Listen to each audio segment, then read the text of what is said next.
মাসের জাতীয় নির্বাচনে ব্যালটের মাধ্যমে সেটা জবাব দিয়ে তাদেরকে বুঝিয়ে দিতে হবে এই দেশ একটি গণতান্ত্রিক দেশ, এই দেশ সাধারণ মানুষের দেশপ্রেমিক দেশ।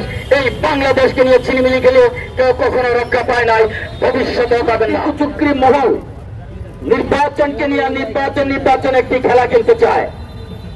আমরা আজকের এই সমাবেশ থেকে বলে দিতে চাই, 18টি বছর রাজপথে খেলেছি। যদি মনে করেন আবারও আমাদের খেলতে হবে, আমরা কিন্তু খেলার জন্য প্রস্তুত রয়েছি। এদেশের মানুষ বহুবার খেলেছে, বহু সরকার দেখেছে। তাই এখন যদি আবারও আমাদেরকে খেলার জন্য মাঠে নামতে হয়, সেটা আমরা সময়ের অপেক্ষায় থাকবো। যখন থেকে নির্দেশ আসবে আমরা কিন্তু খেলার জন্য প্রস্তুত আছি। তাই আমরা বলবো, এদেশ থেকে ফ্যাসিস্ট পালিয়ে গিয়েছে, ফ্যাসিস্টের দোসররা এখনো দেশকে নিয়ে ষড়যন্ত্র চক্রান্ত চালাচ্ছে। এই ষড়যন্ত্র চক্রান্তকারীদের থেকে দেশবাসী এবং ছাত্র সমাজ, যুব সমাজ, সকল সাধারণ নাগরিকরা সবাই সতর্ক থাকবেন। এই ষড়যন্ত্র চক্রান্তকারীদেরকে আগামী ফেব্রুয়ারি মাসের জাতীয় নির্বাচনে ব্যালটের মাধ্যমে সেটা জবাব দিয়ে তাদেরকে বুঝিয়ে দিতে হবে এই দেশ একটি গণতান্ত্রিক দেশ, এই দেশ সাধারণ মানুষের দেশপ্রেমিক দেশ। এই বাংলাদেশকে নিয়ে ছিনিমিনি খেলে কেউ কখনো রক্ষা পায় নাই, ভবিষ্যতেও পাবেন না।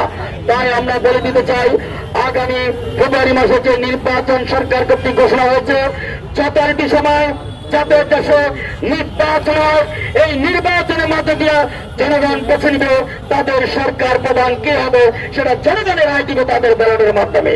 কিন্তু কেউ যদি চক্রান্ত করে কোন প্রকার পায়তারা করতে চান, তার শুভ ফল ভালো হবে না। মনে রাখবেন, ফ্যাসিস্ট কিন্তু ভারতে পালিয়ে গেছে, ভারত আশ্রয় দিয়েছে। আপনারা যারা এখন ষড়যন্ত্র করতেছেন, তারা কিন্তু ভারতে আশ্রয় পাবেন না, রাস্তা থাকবে না।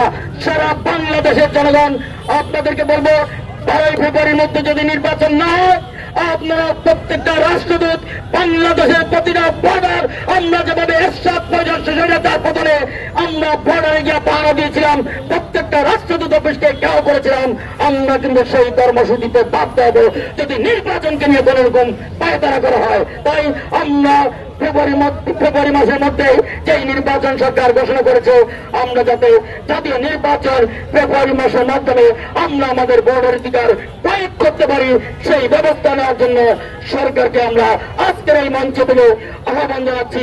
কোন প্রকার যাতে ষড়যন্ত্র চক্রান্তের মধ্যে ইউনূস সাহেব পাড়া না দিয়ে নির্বাচন ঘোষণা করছেন জাতির উদ্দেশ্যে, এই জাতীয় নির্বাচন থেকে দেশকে ফ্যাসিস্ট থেকে মুক্ত করবেন এবং রাজহাট থেকে মুক্ত করে শহর বাংলাদেশকে সুস্থভাবে পরিচালনা করার জন্য আগামী দিনে আমার ভোট আমি দিব, যাকে খুশি তাকেই দিব, এই আশাবাদ ব্যক্ত করে আপনাদের সকলকে সজাগ সতর্ক থাকার আহ্বান জানিয়ে আমি আমার বক্তব্য শেষ করছি। আল্লাহ হাফেজ। বাংলাদেশ জিন্দাবাদ।